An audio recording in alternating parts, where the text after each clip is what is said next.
Hi there, welcome back to session 5-6 Learn Excel from Karpagam.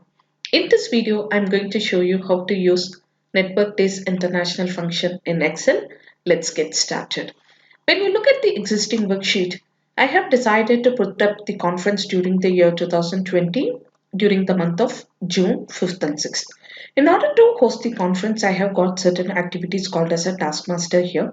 Along with the taskmaster, I have got the start date, end date, and the list of holidays. I have specifically taken the Indian holidays because I'm planning to host this conference in India. By any chance, if you're planning to host this conference anywhere outside India, then you can take the country specific holiday. What exactly I want to do here is, I want to find out what is the total number of working days I have got from the start date to end date. This is what I want to do. This is when I use a function called as a network days international.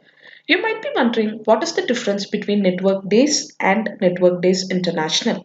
Network days function was a add-ins during the 2007 version, and during the 2010 version, Network Days International was introduced. In the Network Days function, by default, Saturday and Sunday is taken as the weekend, whereas in Network Days International, you can customize it. Let's move on. Network Days International. This is the start date, comma. Where is the end date? End date is here, comma. What is the weekend? I'm specifying Saturday and Sunday as the weekend, and you can choose it Sunday, Monday, and it goes on. Not only that, in certain country or in certain company, only one day week off is specified. Even for that, you have got the provisions here.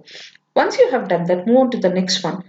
I'm selecting the list of holidays. Specifically, I'm closing the list of holidays because I don't want Excel to go and look for the selection beyond this. That is the reason I'm locking this in. Close the bracket, hit enter. You have got the total number of working days. Double click at the pointer you have gotten for the entire set of the taskmaster.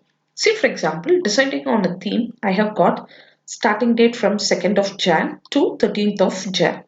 Let's see what is the total number of working days. When you come back here, Network Days International not only takes the start date but also the end date in consideration. Say for example here we are starting the project on 2nd. So 2 and 3 we have got as a working day, 2 days. 4 and 5 is a holiday. 3, 4, 5, 6, 7. Saturday and Sunday is a holiday. Again 8. So you can see starting from 2nd till 13 we have got 8 working days.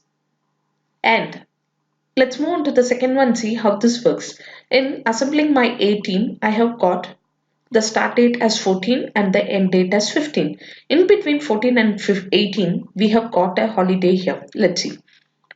The start date is 14. First day we have gotten. 15th is a holiday. 16, 17, 3 days. 18 is a weekend again. So it has taken 14, 16 and 17. That's the reason we have a 3 working days here. Similarly, you can do for the rest of the other activities as well. Network Days International and Network Days function becomes very handy when you have got to start the project exactly on the start date and have to end it. I hope you have enjoyed the video. Thanks for joining. Stay tuned for more such videos. Good day.